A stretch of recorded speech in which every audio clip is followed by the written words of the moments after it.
अस्सलाम वालेकुम सामीन, welcome to my channel voice of Mona. हमारी आज की स्टोरी का नाम है जालिम। तूबा पढ़ी लिखी थी, समझदार थी। वो 4 बहनें और एक भाई था। तूबा सबसे बड़ी थी, तालीम मुकम्मल कर चुकी थी। वो एमए इंग्लिश थी। तूबा का रिश्ता आया, लड़का सऊदीया में इंजीनियर था। तूबा की शादी हो गई। शादी के ठीक 6 माह के बाद तूबा का शौहर वापस चला गया। तूबा का शौहर इकलौता था। तूबा सास ससुर के साथ रह रही थी। सास अच्छी थी, लेकिन ससुर अजीब सी शख्सियत के मालिक थे। तूबा को उनका रवैया अजीब सा लगता था। वो समझदार थी। वो ससुर के रवैये से काफ़ी परेशान थी। शौहर से रोज़ फ़ोन पर बात होती रहती। वो उसे बताते हुए भी डर रही थी। फिर एक दिन उसकी सास घर नहीं थी। ससुर को चाय देने गई तो उन्होंने चाय लेते हुए ज़बरदस्ती उसे अपने पास बिठा लिया। वो घबरा गई और बोली, अब्बू जी मुझे काम करना है। वो बोले, छोड़ो काम, मेरे पास बैठो, मुझे तुमसे बात करनी है। वो ज़रा पीछे हटकर बैठ गई। वो बोले, तुम मेरा ख्याल नहीं रखती। तूबा बोली, अब्बू मैं आपका ख्याल रखती हूँ और अम्मी का भी रखती हूँ। वो कहने लगी, ये क्या अब्बू अब्बू की रट लगा रखी है, मैं कहाँ से तुम्हारा अब्बू बन गया। तूबा को गुस्सा आ गया और वो बोली, आप अपनी हद में रहें वरना अच्छा नहीं होगा। मैं आपके बेटे से आपकी शिकायत करूँगी। वो बोले, देख लो शिकायत लगा के, वो मेरा बेटा है। तूबा उठकर अपने कमरे में आ गई।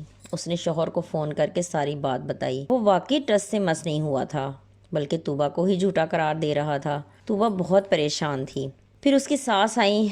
उसके बुलाने पर तूबा बाहर आई। वो रात का खाना बनाने लगी। वो सोच रही थी क्या करे। दूसरे दिन फिर उसकी सास घर नहीं थी। वो किचन में काम कर रही थी कि ससुर साहब वहाँ आन धमके। वो तूबा को हरासा करने लगे। तूबा रोटी बना रही थी। जैसे ही तूबा के ससुर ने हाथ आगे बढ़ाया, तूबा ने बेलन जोर से उनके सर में जड़ दिया और बाहर भागने लगी। ससुर ने पूरी कोशिश की उसे पकड़ने की। तूबा की कमीज फट गई। वो सब छोड़ छाड़ के घर से बाहर भागी। सामने ही अल्लाह का घर था। वो नंगे सर मस्जिद में दाखिल हो गई। कारी साहब बच्चों को कुरान पाक पढ़ा रहे थे। इस हालत में एक औरत को देखकर घबरा गए। तूबा ने रोते हुए मदद मांगी और सब सच सच बता दिया। कारी साहब ने उसे ऊपर अपने हुजरे में भेज दिया। वहाँ कारी साहब की बेगम थी। उन्होंने तूबा को अपने कपड़े दिए। थोड़ी देर में कारी साहब आ गए। उन्होंने बताया कि तुम्हारा ससुर आया था। मैंने कहा कि यहाँ कोई नहीं आया। फिर तूबा ने तफसील से सब कुछ बता दिया। कारी साहब ने सऊदीया उसके शौहर से बात की। कहा, मेरे वालिद हैं, अब मैं क्या करूं। उन्होंने कहा, इस्लाम के नुक्ता नज़र से सख्त सज़ा है आपके वालिद के लिए और आपके लिए भी। आप अपनी ज़ौजा की हिफाजत नहीं कर पाए। उसने कहा, इसे इसके वालिदैन के सुपुर्द कर दें। फिर कारी साहब ने तूबा के वालिदैन को फ़ोन किया। वो झटपट ही आन पहुँचे। उन्होंने तूबा के ससुर की खूब पिटाई की। वो सारे मोहल्ले में अब बदनाम हो चुके थे। तूबा के घर वाले तूबा का सामान भी उसी दिन ही उठा कर ले गए और उसकी तलाक ले ली। तूबा बहुत दुखी थी और ज़हनी दबाव का शिकार हो चुकी थी। भाई ने इलाज करवाया। 3 साल के बाद फिर तूबा की दोबारा शादी कर दी गई। ये वाला मियाँ भी बदअखलाक ही निकला। तूबा को पहली शादी के ताने देता। वो बेचारी खामोश हो जाती।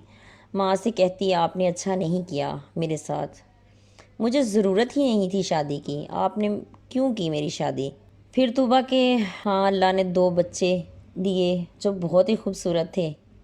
वो उनमें मसरूफ़ हो गई। तूबा का मियाँ आज भी उसे ताने देता है, लेकिन उसके पास बहाना है अब ज़िंदगी गुजारने का। वो अपने बच्चों के साथ बहुत खुश है। ये सब उसने बड़े हौसले से मुझे बताया और मैंने कलम के ज़रिए कागज़ पर उतार लिया।